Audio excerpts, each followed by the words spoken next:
Welcome to season 2 of Nerd A Ricans. I'm Play with my lightsaber Lou, and that's twirling his hammer Mo. And welcome to season 2. ¿Qué pasa, mi gente? What's going on, brother? It was good. How was your break? Oh my God, it was fun. Christmas, Yeah. spending it with the family.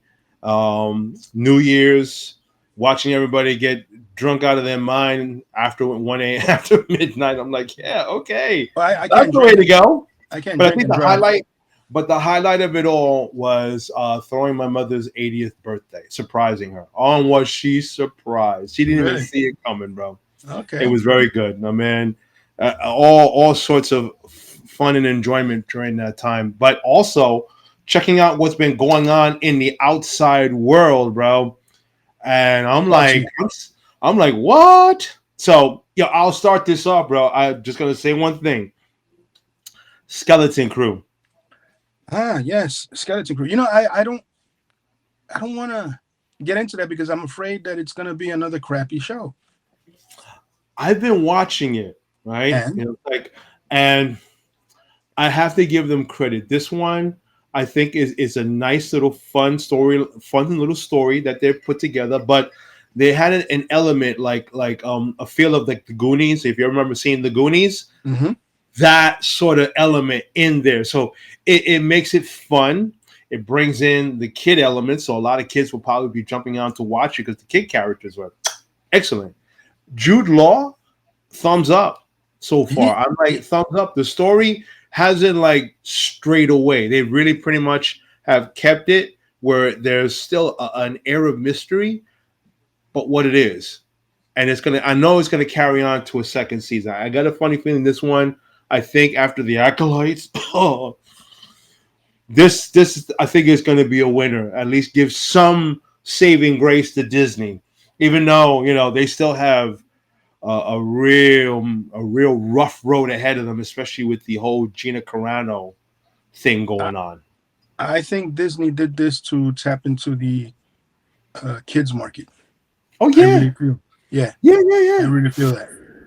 I wholeheartedly agree with you because after the acolytes and just the fallout that followed, Oh yes. it's just that that and then again with Gina Carano, and that's even more fallout yet to come if they don't. To me, like I said before, at the end of season one, they need to settle, and I don't mean just a bunch of money. I think in the best interest of this whole situation is to give her what they promised her. I mean, give her some money, but give her what they promised her, Yeah. which was the spin-off while she was on The Mandalorian, which is the Rangers of the Old Republic. But Give it have to you have you don't mess with noticed it. have you noticed how they've done this twice?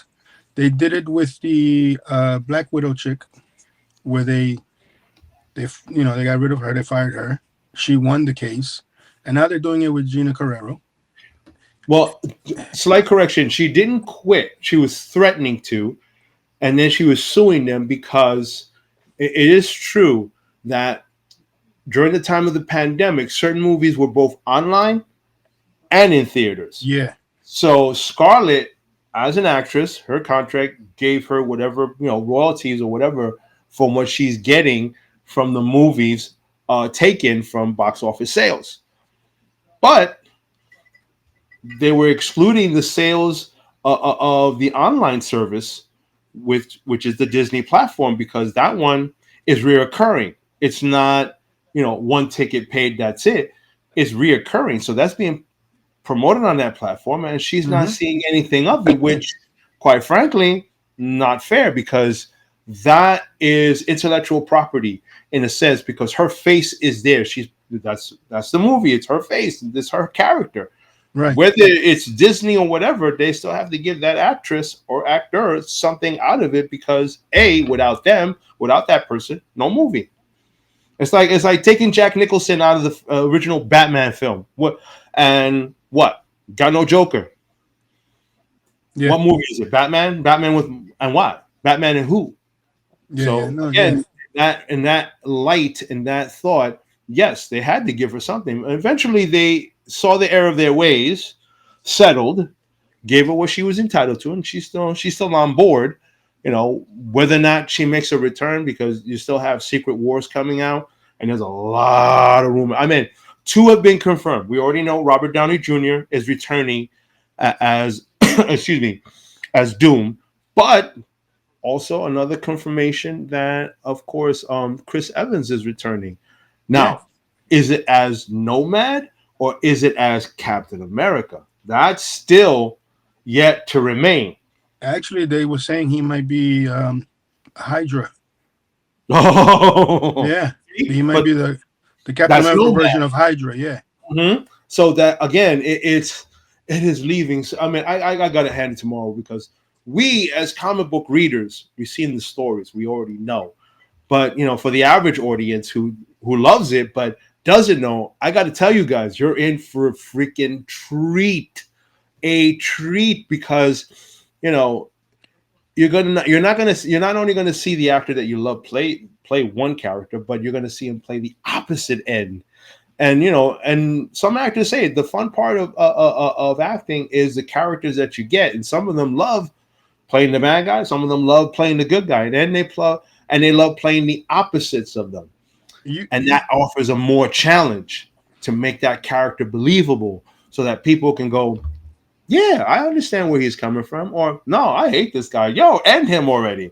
You know, when an actor can make an audience member do that, gold. And I'm telling you, people, this is gold that's about to happen. I think, and maybe I'm being too, I don't know, too optimistic, but I'm gonna say it because of the fact that Marvel has had a proven track record of, when it comes to the big show, Infinity War, Endgame, that this is going to be just another one of those of exactly of that film. Especially the Wachowski brothers are back at it again. They're going to be doing this.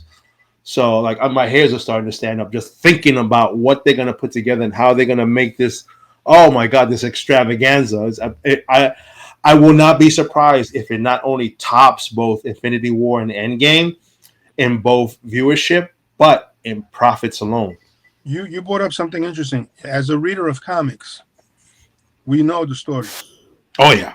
Now, do you envy the people who've never read the comics that they're gonna see this on screen and it's different. It's made for today's time, where the books were written 30 years ago, 20 years ago, and now you're seeing it. And yes, to us it's like wow, because we get to see the characters we grew up with on screen, done the way it should be.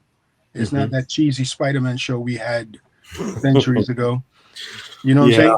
So Mm-hmm. do you feel a certain way? Like sometimes I do. Like, damn, I know the story. They changed it a little, but I wish I didn't know the story, and this would be the story that I know, the one that's on the cinematic screen on the on. I kind of felt like they that way in the beginning when I first saw Iron Man. Like when I first saw Iron Man on the screen, and this was like one of my favorite characters, and I'm watching this, and I'm like, how the story unfolds. By the time it gets to the second act, I'm like, oh, okay. And they change the insane. Okay, so he's not Asian. He's this person, and it's in Afghanistan instead of like somewhere off of Mongolia. So, and then they brought him back. He creates, the Mark II armor, and I'm like, wait, but Mark II didn't come around for me, like years, like 10 years into the future. Then the Mark II happened. And the Mark II was way different than the one that he has wearing there.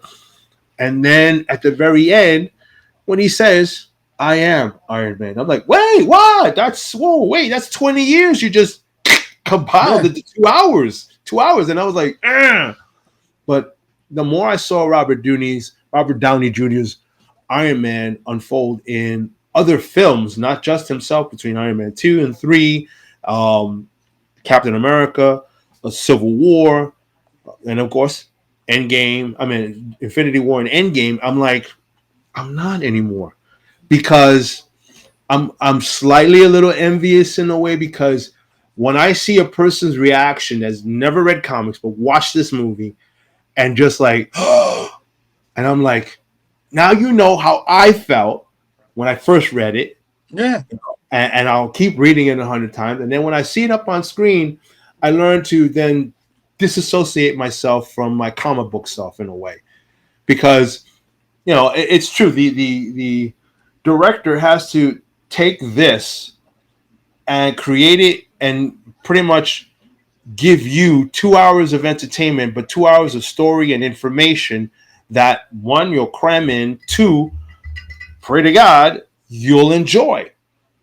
That you're gonna love, that you're gonna attach yourself to. Because remember, this is an ensemble movie, so you've had the first 10 years of these films, and then when you see them on, and then when I watched Infinity War, it's like I disassociated my comic self, and then I watched it, and I got chills like I was reading the book.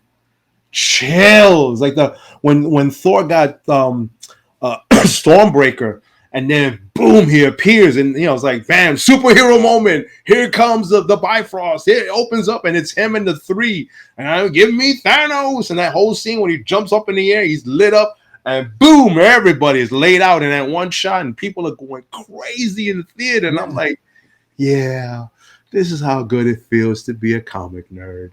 I was like, you gotta just, you love it.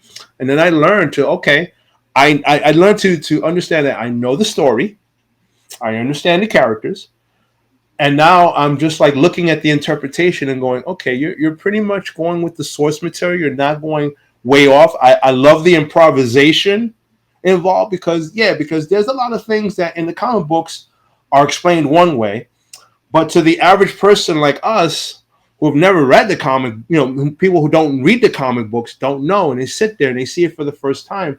They have to be like on it like that from the first get-go. Right. Us, we already on it from day one. We read it and we're going in and like, but if we become too skeptical or too rigid, because remember, it's being translated to a screen, and the screen has very limited time. It's like, it's not like going to say tune in next week. No, you got the 2 hours now, or 2.5 hours, and then until the next part, which will tell a different story and evolve the character that way. Comic book has done it over years, and we've seen so many iterations and so many evolutions of Tony Stark, from billionaire playboy to hero to drunkard. I mean, just a bum off the street from what has happened.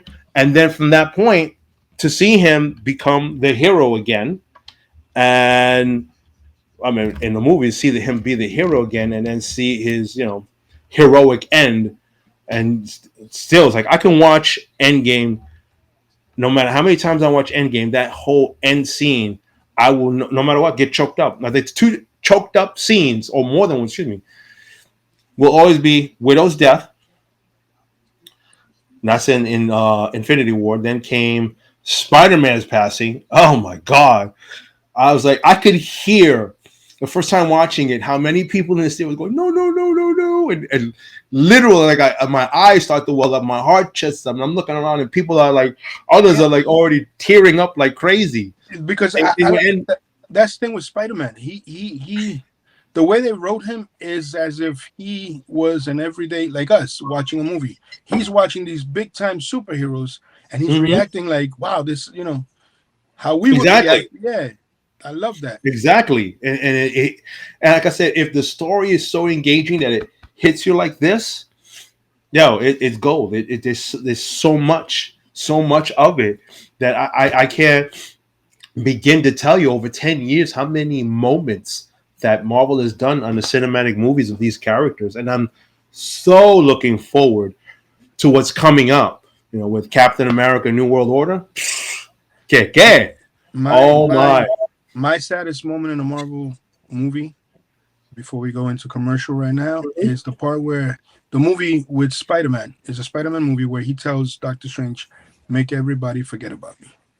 Yes, Spider-Man No Way Home. That was sad. Yes, that was, yeah, that was sad. And let's hold on to that sadness. We'll tear during commercial break and get back to that. And now for the new millionaire, who shall spin us into the commercial. And it's working. Whoa! Come, let's play. LDM Radio. Come, let's play. Fun is what we crave. Let's go. You're listening to New York City's LDM Radio. Another long stretch of continuous music. Back into time. Flashback. Make my move, gonna live my dream, gonna live my New York City's LDM Radio.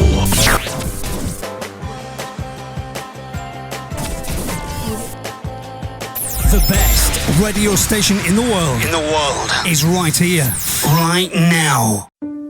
She's so fake. She's such a slut. You can see the layers on her face. Look at her chicken legs. Oh my god. How short is that skirt? I can't believe she'd even put that on. Is that her dress? It's not even on her hardly. It's not even covering her up.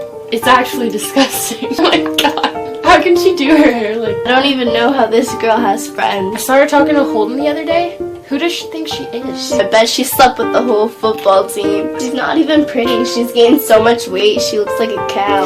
Such a good idea. Watch this. You're good. Oh my god, that's so funny. You gotta post that. I got an idea. Pass this.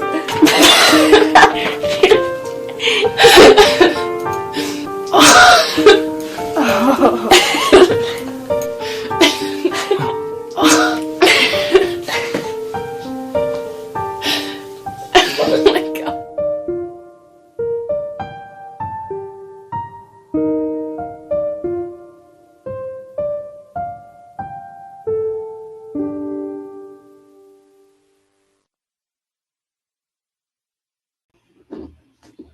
Welcome back to Nerdy Ricans. I'm dislocated arm Mo.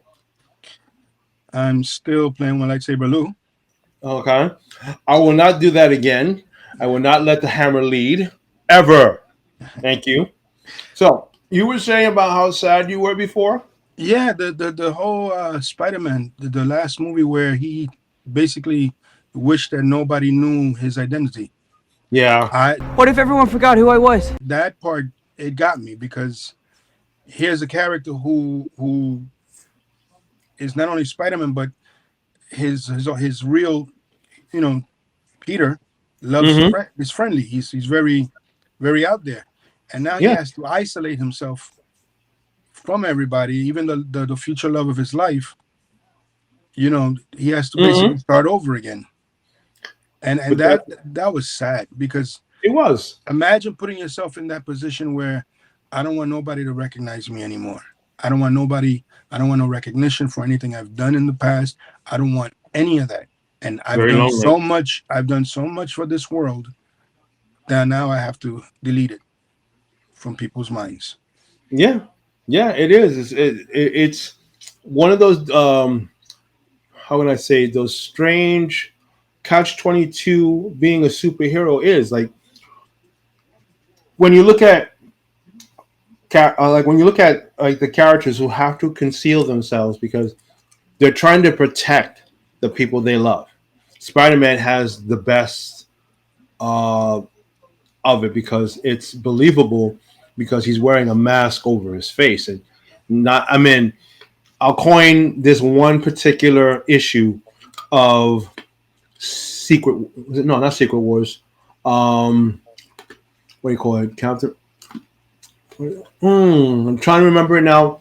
I can't. It's called The Initiative, and it was part of the Civil War. The Civil War that had Iron Man on one end and his faction of heroes who said they wanted to sign the document and be part of the government. And then the other end of Captain America who was saying, no, I don't want to give them my secret identity. I don't want to give them have anything over me.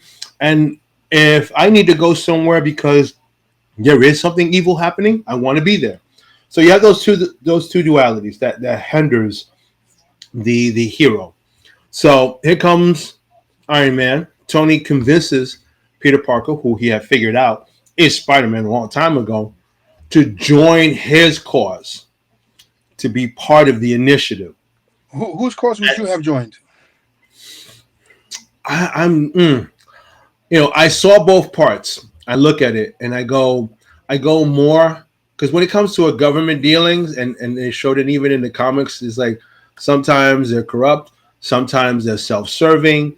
So yeah, I mean, even in the movie, when it came to the Avengers, Age of Ultron, and Captain America, even in that movie, was saying the truth. It's like, why are we going to sit and let a committee decide? What if we need to go to a place that needs us there? Do we sit and let 115 other people decide if we should or we shouldn't? The Avengers were not created for that purpose. The Avengers were created for threats on a global level, whether it's Sokovia, whether it's Latavia, anywhere in the world that we're needed to stop whatever it is, world domination,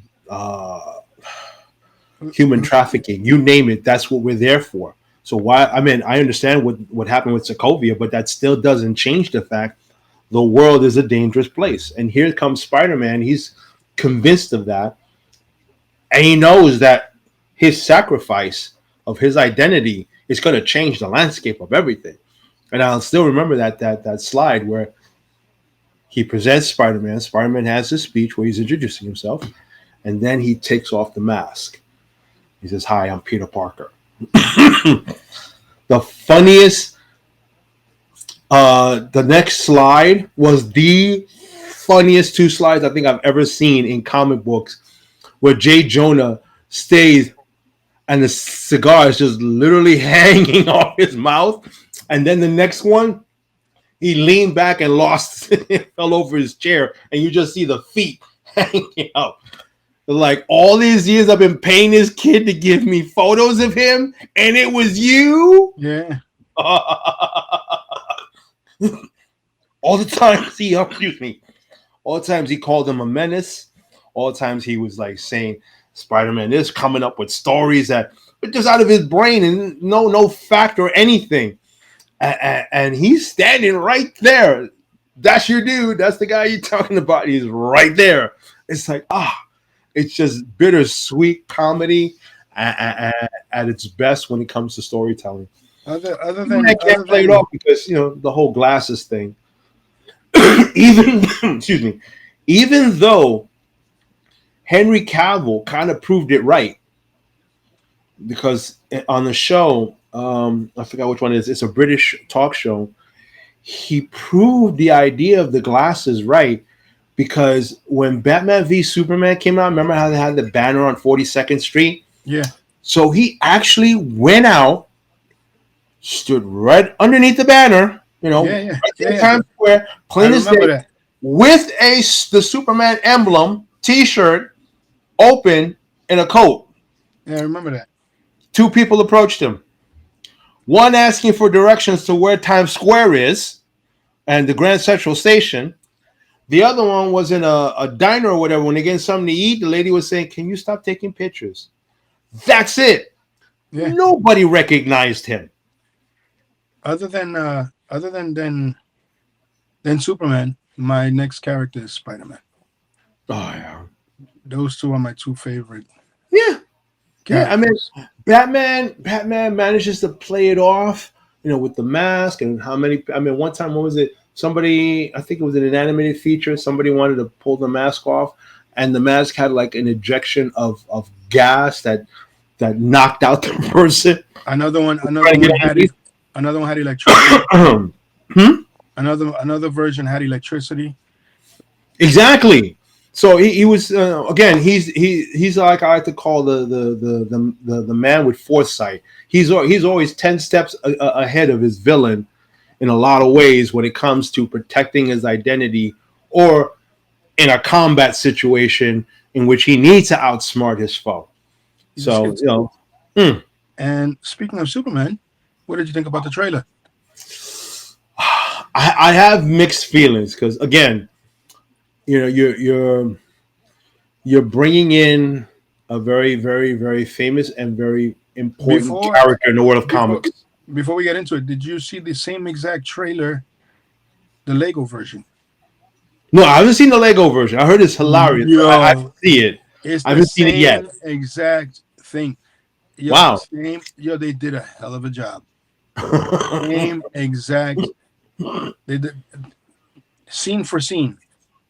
They did it, and I'm surprised they did it. That it came out that fast after the official trailer. Yeah. Because So man, my initial thoughts on the trailer. go ahead. Reading glasses. I need to read. So Somebody wrote. my Why notes, do my they? notes here are my notes are Hold on. simple. Hold on. Somebody wrote, why do they say Batman is not a superhero? Because he has no power. But they say Iron Man. Iron Man is when he doesn't really have superpowers either. That is an Well, interesting question. But my answer to that is that uh, actually I don't have an answer to that because they're both equal to me. they're kind Except of they are equal, but the except in thing is, intelligence. well, yes, I mean, Tony can be a part about strategy. I mean, he's demonstrated that in the past. I mean, he's not like any like near the level of Captain America or Batman. But when it comes to technological wizardry, hands down, those two don't even. I mean, and though Batman does have an R&D department, but he himself hasn't developed, the things that he wore. He had an R&D department already developing it for him. So like the from the suit that he wears, the Kevlar body armor that either will stop a knife or a gun or whatever, and can take a couple of blows. I mean, to the utility belt of God knows how many, and I want to say 007 gadgets this man has on him to investigate and or deal with threats. Iron Man's no different, but when it comes to power, I guess the suit that each one wears is different. Iron Man's suit gives him power, gives him strength, gives him flight, all right, and he has particle weapons. So he's pretty much a living human arsenal of weaponry on him to combat his villains. Whereas Batman, he uses psychology and the dark to frighten his.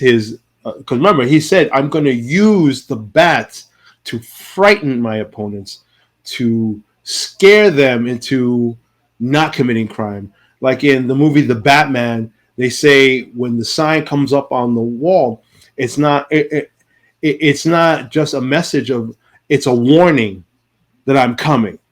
I love that line. It says it's a warning that I'm coming. And you can see it, like one guy looks up and he starts hurrying up his pace to get the hell out of there, because like, oh damn, here comes Batman.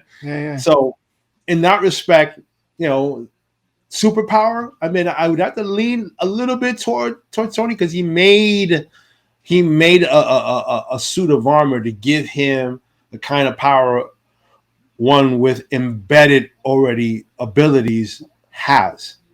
Batman doesn't, unless if you don't count Azrael, who had that armor, that bat armor after Bane broke his back. Azrael had bat armor, literally. The only difference I see that I think is that Iron Man thinks of certain gadgets and certain scenarios without the consequence of his creations.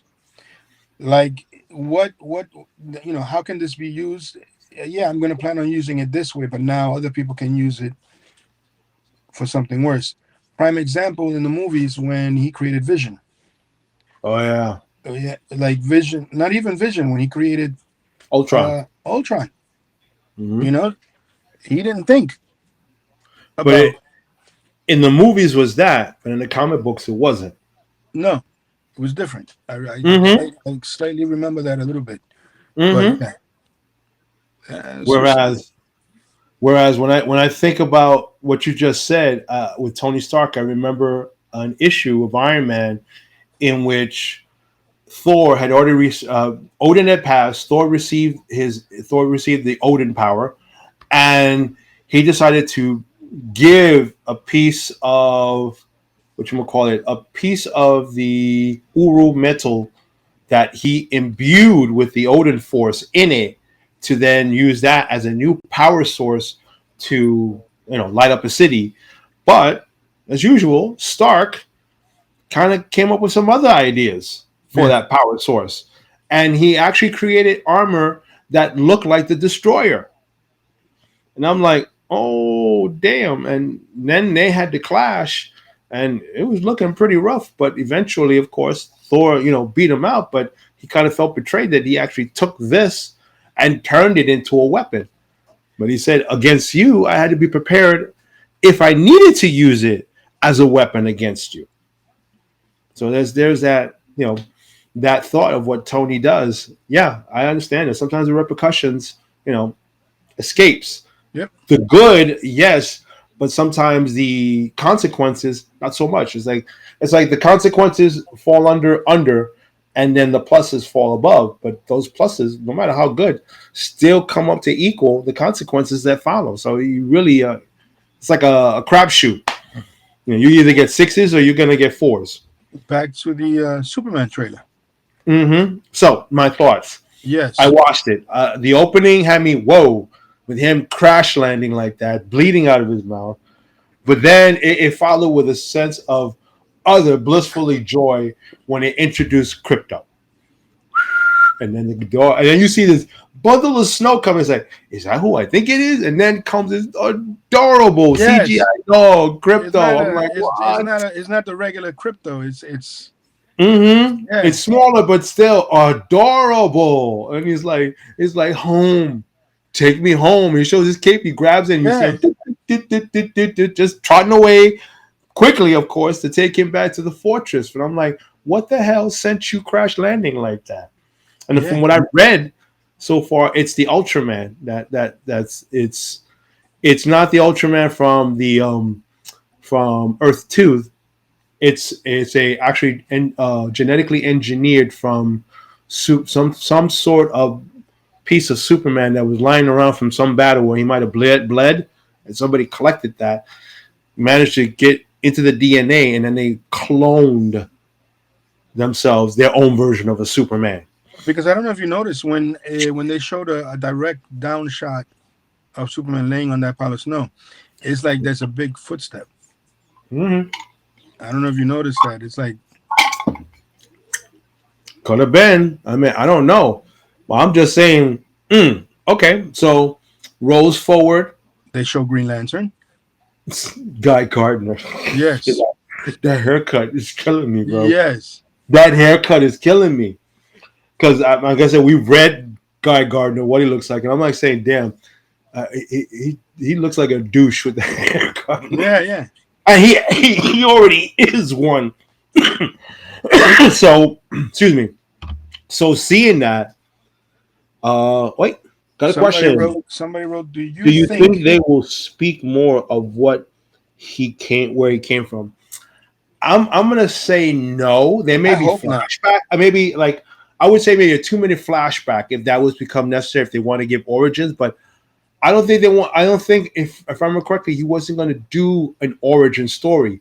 This story is about him and the younger years of being Superman and how he introduces himself to the world as its protector. Yeah, in that respect. I think all movies based on superheroes now should not have an origin story because it's been overdone. Well, it depends on the who's that you're talking about. It's like if you do another Spider-Man and another actor, yeah, you should give it at least 5 minutes done, like a flashback section. Nah, little flashback. Because you know it already.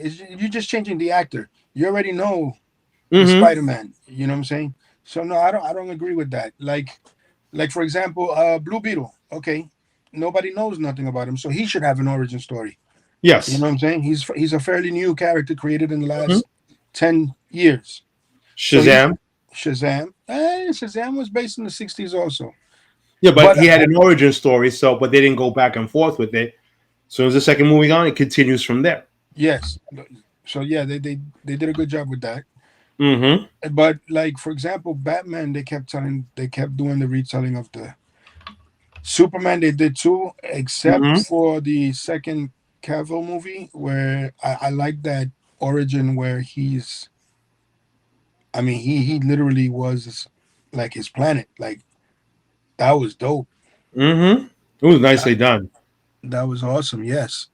You know, it's like when they first introduced Man of Steel, and then they gave it the whole origin, the guilds, Zod, his father, the fact that they had their first organic childbirth, and the whole. You know, it wasn't a lot, but it was enough for you to go, wow, okay.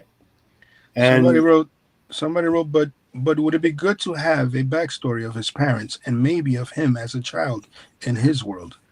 No, he didn't live there as a child.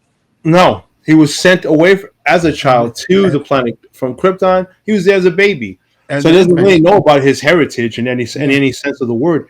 The only person that would probably give him context of that would be Kara Zor-El, Supergirl, because when she left, she was an adolescent, somewhere like maybe what? She was in her teens. Yeah, actually in her teens, like what, 13, maybe 14? I could be Yeah. wrong here, but she was already in her teens. So when it came to understanding Krypton culture, that would be the one person that could give him all that. Of And course, she was sent after him. yeah, she And was yet sent after him and then to winded up follow him to Earth to be his protector as he grew up. coming afterwards. Yeah. Oh yeah, a lot afterwards. Her ship went veering way left, and eventually course corrected itself and still manages to get back to Earth. And she's actually more powerful than he is. If you really Yes, want to look at it. in her genealogy, she can absorb a lot more solar radiation than Cal. But Yeah. at the time she came to Earth, she was a teen, and Cal had already grew up to be a man, and he's already had like what, over 30 years worth of solar radiation absorption. So that made him pretty strong at that point. But all things fair and equal, yeah, they did say that she became more powerful than him. But the question is that you're maybe powerful, but Superman has always proven the fact that the more powerful doesn't necessarily mean is going to be the winner. He's taking out guys more powerful than him, many times over, and that even includes Doomsday, who was a whole lot more powerful than him. Luthor, they picked a good guy to play Luthor. Believe it or not, he was actually auditioning for the part of Superman. Really? Yeah, he was auditioning for the part of Superman, and he didn't get that. But then they said, read this, and it was for Luthor, and they loved his version of Luthor, and they said, okay, you're in. And he went all in. Even with the whole ball-headed thing, he went all in on it. I was like, cool, go. Now, I'm just like, it looks good. Now, how do you feel about I'm not too happy with the hairstyle of Superman, of Clark. Yeah, I get what you're saying. So it's like, yeah, a little bit of on a curly mess over here, but I guess they're trying to, show the sign of the times, but not deviate too much. But here's the thing: the story, and from what I've read, is supposed to be more comic booky, and I'm like, He didn't even I look don't like know that. if that's gonna be. What it means is like it's Unless little they're bit basing it action on and adventure. they're basing it, I think, on the ultimate, on not the ultimate. There's a new series that came out. What is it? I think you got it. Oh, you mean the Kingdom Come one? No, Because he's wearing Kingdom Come Superman's emblem on his chest. right. No, the Superman series is a whole series that's coming out. Batman is getting it too with a different. Oh yeah, that's the absolute universe, but that's a whole. That's like a 360 turn away from what this Superman is. And Right, but look at the hairstyle. It's the same. more or less, yeah. Yeah, I guess they incorporated, some of those elements into this David Cornsford version. But again, I'm like, if you make it too comic booky, if I mean this has to be a winner. There's no doubt about it. They put their eggs in one basket, and this is Superman, and it has to clear. It has to hit like at least one of those billion dollar box office numbers. They have two shots. They have two shots: Superman and Batman. Yeah, but the first one is the one they need to hit out the park, Yes. so that way the following comes in. And there's been talks, and spoiler alert, I'm going to say it because I already read about it, and the talks of it that this one may incorporate or introduce the Batman universe into the same as Superman. Hello. I'm Hello, watching I'm from the watching. Bronx. I think having his hair different, bringing a more meaning to having Clark and Superman Superman their own person. person. Yes, this is true because the whole disguise about Superman is not just the glasses, it's the hair, the demeanor that he has too, because that's the whole disguise of Superman, his personality. Best example, Christopher Reeve's Superman. When Superman first had his first interview with Lois Lane, then he drops her off and he comes back. And, she's still like, ha ha, gaga over Superman. And she's talking just about him. And then you see him at one point and he takes off his glasses and he straightens up, broad shouldered. He's That standing taller. that is my Lois, I have favorite something scene. to tell you. Yes. And then at that moment, he takes it and he puts back on the glasses and he's like, so we go Yeah. to dinner Yes. now? And then he is his mild mannered self. So that's his disguise. That people, even though that with the glasses, is like, what? But his demeanor, his whole physicality takes away from him going, that's not the Man of Steel. That's numbnuts, but that's not the Man of Steel. Yeah. He's too clumsy. He can't be Superman. Then when he finally confesses to Lois, and it's like, no, you were in front of me all the time. That sort of thing. I love that. I love that he did that twice in two different movies of Superman. Yes, Superman 2. And the third one. And no, the fourth one. The one that she shot Quest for Peace, when he took all the missiles off the planet. That's when they came up with Solar Man to fight him. No, I thought he did it with when she shot him on the fake hunter. Superman 2. Yeah. But that's an alternate. That's actually when she shot him. Yeah, I understand what you're talking about. That's an alternate version.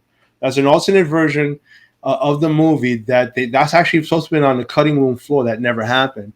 But she pulled out the gun because it's the same scene where then he trips over and his hand falls into the fireplace. Yeah. Pulls it out. She's like, "You're Superman." When the other one, I think she had blanks, and she shot him with a blank, and then he acted as if nothing was going to happen to him, and that's when he just did his whole standing up straight. Yes. On Superman. There's two people that pulled a similar scene off like that, and Godfather, Marlon Brando. Yeah. He does a scene where he finds out his son died. Mm-hmm. And the lawyer's telling him, the lawyer's stepson is telling him, he goes, he doesn't cry, he just takes a deep breath. And I was like, that is acting. That is acting. On that note, we're gonna teleport again into the world of commercials. I'm holding on this time, man. You're not taking my ass away. No, don't take me away. Holy cow!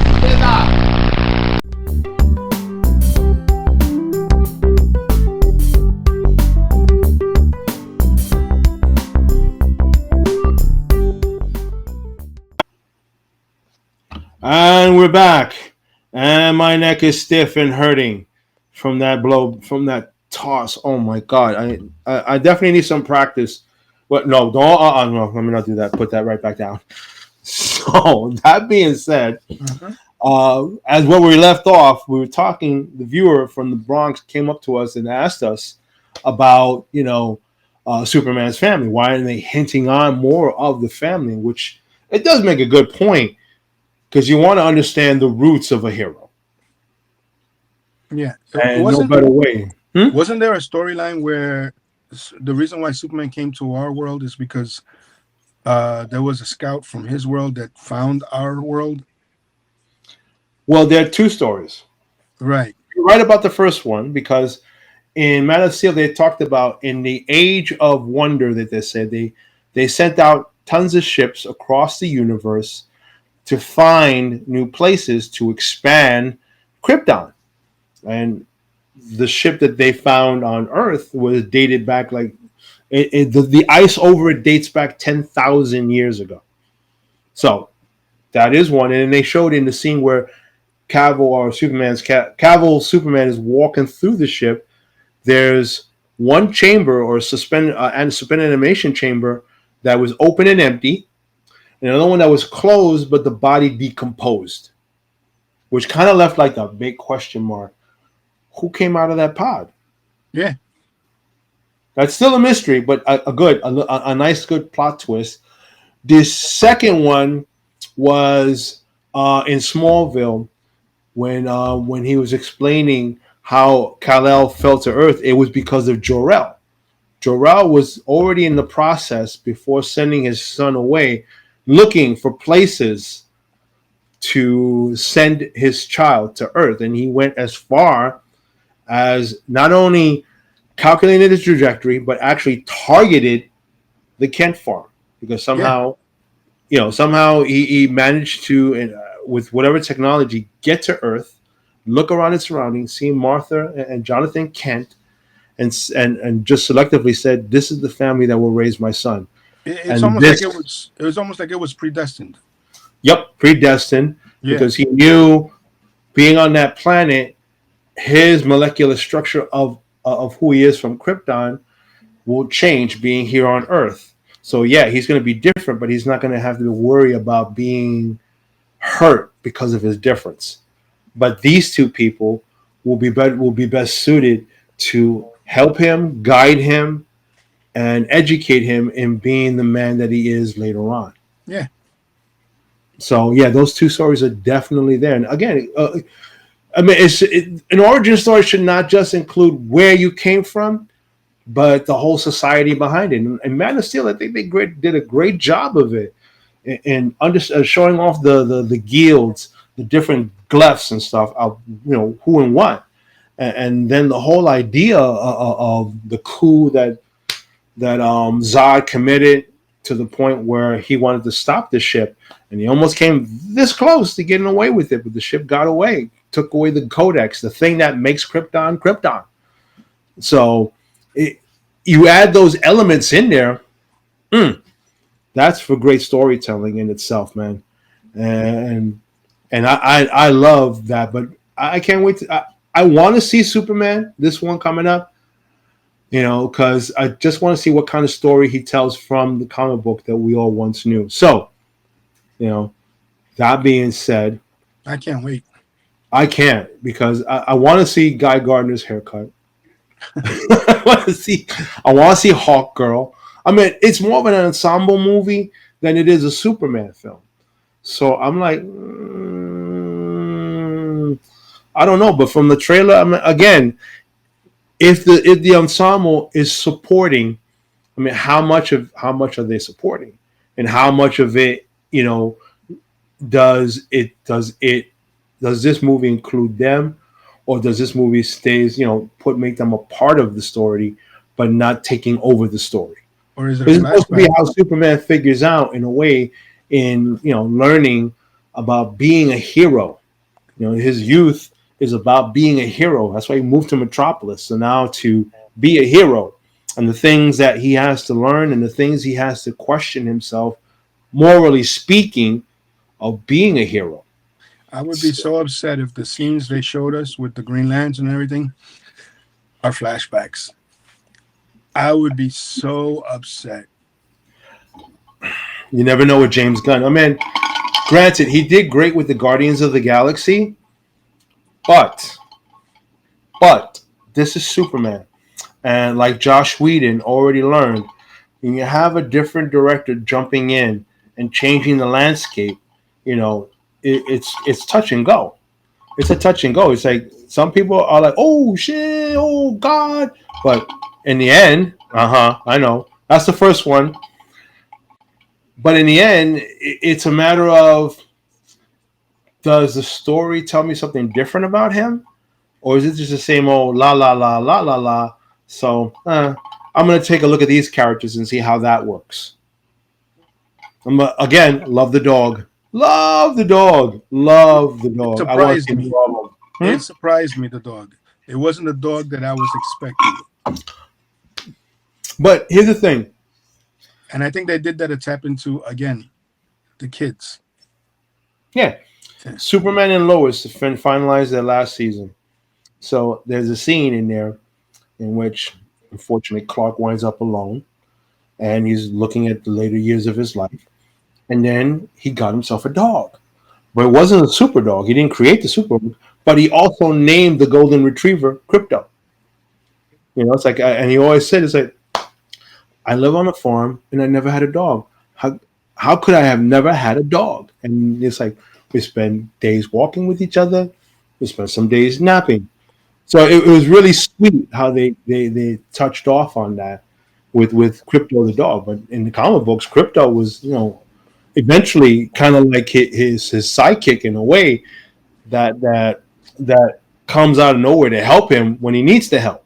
Mm-hmm. Much like in, what was that movie? It was the animated feature, and it was funny because in the animated feature, I think it was Superman was the dog. The dog, Crypto was Kevin Smith, and and Dwayne was Superman. And towards the end of the movie, when they brought out Batman, and it made me laugh because I had to really think about the voice for a second. I said, "Who is that voice?" And then it dawned on me: the voice of Batman was Keanu Reeves. Keanu Reeves. When I took a second, I had to pause it. I was laughing so hard. I said, "No, they did not bring Keanu to do Batman," and he did his normal voice. Not like Christian Bale. Oh, where you go? I'm Batman. No, he just talked in his normal voice, and I'm like, yeah, that is Batman. That's Batman. I can't see Keanu wearing the suit, but his voice, yeah, Batman. There he goes. You can't see Keanu wearing the suit? I don't know. Because mind you, it's like I'm still stuck on the whole John Wick, and I'm just wondering if Batman has like a bat pencil to take out criminals. Yeah, I can see him. You know, he's one of the few actors that I could see him play any role he wants. Yes, I could see that too. I mean, they left the door open for him at Disney to play whatever he wants. And I know one of them was to be a Jedi, and he almost wound up on the Acolytes, which I'm so glad that never happened. But it would have been very interesting to see him as a Jedi in that. Mm. So there's a yes and there's a no. Who knows? Maybe that would have saved the series. Maybe, but not maybe. But no, I don't think so. I mean, I'm glad he didn't do it, and even if he did, I don't think so because the execution of it was caca. Yeah. Sorry, I say it that way. Just caca. No, I agree. It was garbage. The only good episode was the last one. Well, actually, the scene where the Sith drops in, awesome. Oh yeah, that is a nice villain entrance. You know, it doesn't top Vader's in Rogue One, but it comes at least a good close second, maybe third. All the character needed to say, "He's behind me, isn't he? He's behind me." Right? It's like that's why it's like he's behind me, right? Yeah. It's like, no, you think? Yeah. But the fact that he did the most Sithly masculine thing, he just like took the gun and said, "Pa." Yeah. He did like the Latin. He did like his own Latin. Precosa, pa, salte de medio, and what can I say? And with that, ladies and gentlemen, tune in next week, of course, where we're gonna go into the realm of the what ifs. Okay. And I'm swinging Mjolnir Mo. I'm playing with my lightsaber Lou. Tune in next time for more Nerdy Ricans. Live long and prosper. Beam me up, Scotty.